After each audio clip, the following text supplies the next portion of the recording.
Well, we're sitting here with Bryan and with Cassie and little Avery here, which we are so excited to have her on camera today. And we're talking about marriage and what makes their marriage so everlasting, so special. And, you know, we've known each other for a while here, but I've never really asked you questions about your marriage before. And thank you for sharing this not only with us, but with everybody. What is it about the two of you that, you know, is so connective, that's so wonderful? I think one of the most important things that makes us work is we listen to each other and we communicate with each other. If you're not doing that one, it's even more difficult. Marriage is not an easy thing. You have to work at it. But listening to your partner and talking with them and communicating about anything and everything, it's critical to be able to do. We have, grown from just starting dating as well. You want to help me out? Yeah, when we met, it was in college. We went to school together, and once we graduated, he was actually thinking of moving to Boston. And I said, well, you need to make a decision because I still have a year left of school. So, if you're going to move, you need to let me know because I'm not going to waste my time. So you're obviously supportive of each other. I mean, yeah. There's things that you both want to accomplish, and that could have been a make or break situation, right? Would you have left had he not been supportive and vice versa? Well, he was the one who was going to leave. Sure. So if he had left, we probably wouldn't be sitting here today. Right, to be honest, because it would have been long distance. Yeah, and long distance I found quite challenging. But Christy and I have communication skills that I can't even describe in words, but I'm going to try to ask you to describe them. I mean, when you communicate with each other, is it just kind of completing each other's sentences, or do you have a specific way that works for the two of you that is magnetic and certainly reasonable and, solving problems, preventing arguments, and getting the things that you want, out of your relationship? We have a rule. If we have a disagreement, we never argue in public. We always bring it home and have a discussion about it. That's a good rule. When we initially started seriously getting in a relationship, our communication styles were very different. I'm used to getting it all out in the open right away and talking about it, and Bryan was not used to that. So one of the challenges we had to overcome was really getting it all out on the table and just discussing it. Because bottling up doesn't solve anybody's problems, and neither of us are mind readers as much as we might like to say that we are. Sure. So that was a big one for us. But once we figured it out, it really worked for us. I mean, I respect his opinion, he respects mine.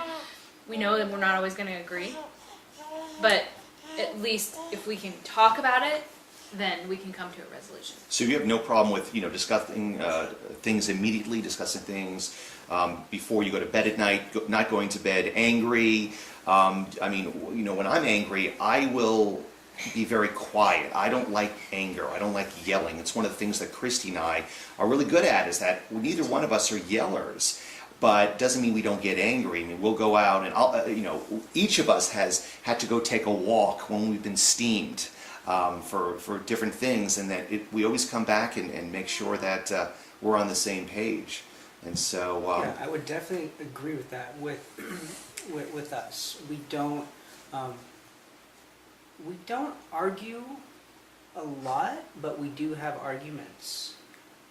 We refuse to... What's an argument like for the two of you? You don't have to get personal, but I mean, do you argue over, what side the toilet tissue goes or something like that? Or is it bigger things or really little things that you know? No, we don't argue about little things. Okay. Not little things at all. If we do it, it'll just be, honestly, logistics for, having the baby stuff taken out, didn't do this and we need this, I have to leave for work. Those types of things, just letting her know, or most arguments stem from a miscommunication of some sort. Sure. Yeah. That's where they stem from, and it's as long as we both express how we feel, we get through it really easily. But I mean, you know, there have been times when I've just straight said to him, I have every right to be angry about this, and I'm going to be, so Sure. you need to know that. And he's like, I understand, and I apologize, and we move on. But, you know, I'm a get mad and get over it kind of a person, and he's more of a internalize and process kind of a person. Yeah, And I would even say that I have my undergraduate in communication. That doesn't mean that I am the best communicator at all. And I've had to work. Are you a strong silent type, or are you a yeller? I can't possibly He is imagine not a you yeller. yelling. I am. He is not a yeller. I'm not a yeller. We don't really yell. It I've doesn't. yelled. You know, for me, yelling doesn't get my point across anymore. That's just the way that I operate. But again, getting back to that, you know, having a communication degree, but not being the best communicator when we first started. But no matter what, it's, you know, she likes me for being me. I don't have to be someone else ever. There's no one And like you. No, There's- there's no No, like there him. really isn't. You know, No. There's little tiny things that I might find that are quirky just for me, but I don't really internalize them and think about it because I don't need to. I don't need to save face on any of my little quirky things. She knows about it, and it is what it is. One of the things that we try to do on a daily basis is make each other laugh. And it's as easy as me sitting on top of him and tickling him, Yeah. to him doing a parody of a silly song. You know, either way, we just try to keep the laughter on a daily basis because that's important. You know, you gotta have humor and I know And you, build each other so up, I so. know Avery's gonna have a great sense of humor growing up. I know right away she's already got a great sense of humor. You mentioned her, you know, some of the things that you disagree on involve her. One of the things that I've always been fascinated is some couples go through this depression when they have children. And I went through it, and a lot of men won't even admit it, that when you have a newborn baby, you're used to being single for a while and having the freedom, and all of a sudden you've got to change diapers at 3 o'clock in the morning. It's a very traumatic thing, and a lot of couples can't handle it. How have you been able to handle it with Avery? I mean, here it is, you have a new baby. Now all of a sudden you've got crying in the middle of the night when you wanted to maybe be intimate, or you know, you've wanted to go out to places, but you've got a newborn baby. How have you been able to handle that? I would answer that one is to each his own, but we're not spring chickens. You know, Are you sure? It's all about planning, and you know, without not planning, nothing will happen if you don't make it happen. So, you know, we individually, we love to have fun. We do different things, and it doesn't mean that we can't not include our baby with them as well. You might not be able to do everything that you used to do before, but I don't take that as, I don't get depressed for that. I would call it an opportunity to plan it. So if I wanted to do that certain thing that I missed out on, then I can. I might not be able to do it 4 times a month, but maybe I can do it once, or if not 2 times a month. Did you ever give each other days off? Like, for instance, hon, you've had a full day with the baby. Go ahead and go out, or go ahead and sleep in, and I'll change the diapers. Sleeping in, yes. He's definitely like, there's been a couple weekends where she'll wake up at 5:30 and he'll take her in the other room and shut the door. So That's I can very get cool. like an hour or 2 of Yeah. extra sleep. As far as like the middle of the night thing, she does sleep through the night now, but he's been really good about not making an issue about her crying in the middle of the night. If it does, it's just because he's super tired and he says something, and then the next morning I'm like, so, do you want to talk about what you said to me last night? Yeah. And he's like, I'm sorry, I was just really tired. I didn't mean any of that. So that's how we've kind of dealt with that. But, I mean, we have animals, so we already know what it's like to not be able to spontaneously go somewhere or go out with your friends, because you have to go out for the weekend because you've got to find someone to feed all the animals that you've got at home. So that was already in place, which helped a lot, I think. Yeah, we don't have support from friends to come, and babysit. We don't have Like a family. We don't have family. My family lives yeah. in another state. Her family lives, hours More and than hours away. So you've pretty much had to do it yourself. Yeah. Yeah. Everything we've done is by herself, and we're okay with that one. What's been challenging though with so a lot of our friends don't have kids, and so of course if you don't have kids, you have this preconceived notion about what it's like when when a couple has kids and what the kids are going to be like. That's what we did. I'm pretty sure everybody does. Sure. So what has been challenging is when she's really really good in public situations, and so we're like, well, can we bring her? And they're like, sorry, this is a no kid event. And we're like, but she's so cool, she's so fun to be with, she's not screaming and angry, but Sometimes I think that when they talk about a non-kid friendly event, I think you're dealing with non-kid friendly people. It's not the event itself that isn't manageable. It's that all of us, the people themselves have the thing. Not only do we want Avery here, obviously, I wanted her on video. I wanted her bouncing up and down and being a part. She's a part of your life, so why wouldn't she be a part of, this interview right now? But she is obviously amazing, and she comes from, amazing stock in the two of you. And the nice thing is knowing both of you, you are, to me at least, completely different people, and that's what I love about you. Whereas Christy and I are very much the same. With us, that's what we need in our lives. What you probably never needed, Cassie, is another Cassie. No. Or Bryan, you never needed another Bryan, because Bryan's so easygoing that you'd have two people that are just so easygoing, and you're so, let's get it done. You'd have two people going and banging heads. And so the thing that, I guess the question I want to ask you, what is the one thing you love most about Bryan, and what's the one thing you love most about Cassie? I love that he gives me my freedom. Bryan, I have very different hobbies. I ride horses. I like to go hiking with my dogs. I like to do things by myself, and he lets me do that without question or suspicion or any kind of a fight. And I do the same thing with him. Yeah, and that works with us. You've never had to give up your horse, your equestrian love or anything Nope. like that, right? I mean, one of the things that's what I celebrate about Christy. A lot of guys would see Christy and basically they would say, wow, you just do too much. You don't have time for me. Well, I guess they're not creative enough, those type of guys, because Christy and I make enough time for each other, enough time for family, and she still is able to do all the things that she wants to do. What is it about Cassie that you love so much? Well, I'll come out and say I love everything. I want one I love specific thing that makes Cassie unique. Is that she lets me be me. And what is you?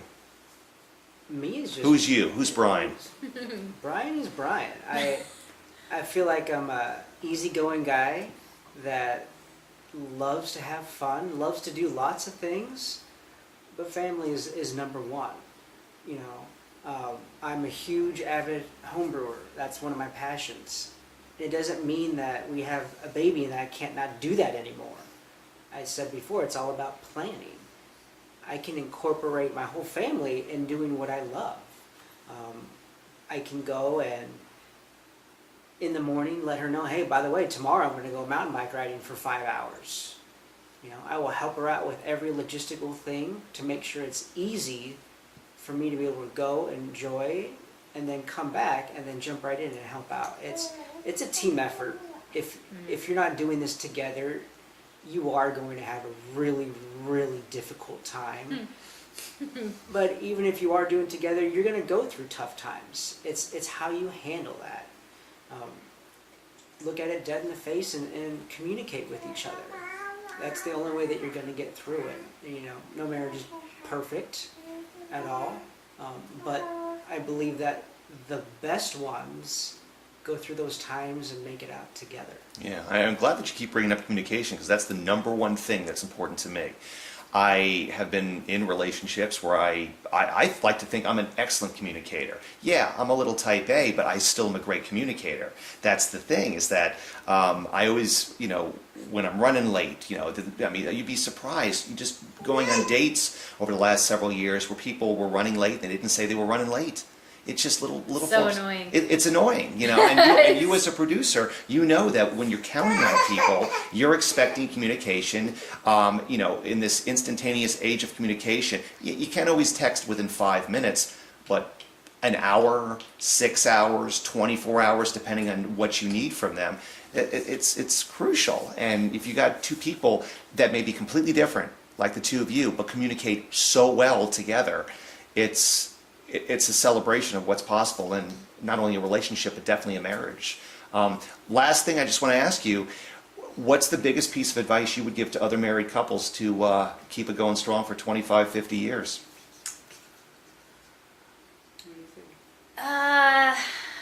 Gosh, I don't know. I feel like we're so different from all of the couples we know. I think it goes back to just, I don't know. I would say be yourself and listen to your partner. I would say to give each other space, to do the things that you love. It's okay to have separate hobbies. It's okay to do things on your own. But at the end of the day, I mean, you need to enjoy each other's company, and you need to be friends. That's what it comes down to. Is That's great. Brian and I Yeah. never get tired. He's my best friend. We never get tired of each other. That's huge. That's really, like, he never annoys me. So you know. don't be codependent. Yeah. Make sure you have a chance to do the things you want to do. And Yeah. then when you are together, don't just do them because you're in a relationship, but do them because you actually like each other and they're fun, Yeah. right? Yeah. Yeah, don't Yeah. do just the moves because you know that's what you're supposed to Yeah. do. Do the moves because you understand that you enjoy and you respect it as well. You know, every weekend for us is family time. Whether, we have all the other things that life happens. Life is dynamic. Every weekend something changes, something different. But family time doesn't change. Sure. Whether it's 20 minutes for us is running with the baby or going in the pool. It can Taking be a walk at night. Taking a walk. Yeah. Or even just having dinner on a beautiful night in Phoenix. Enjoy those moments and make those moments happen. It's not going to happen if you don't make it happen. And they're going to pass whether you're in it or not. So Yeah. you have to prioritize. Well, I love it. It's great advice. And I want to thank you guys for opening up and talking on camera and sharing your love story with other people. I know that you're going to be an inspiration, and I know we're going to be checking back with you in 25 years to see how your 30th anniversary is coming along and everything. So thanks, guys. I appreciate it. Thank you. Absolutely. Thank you.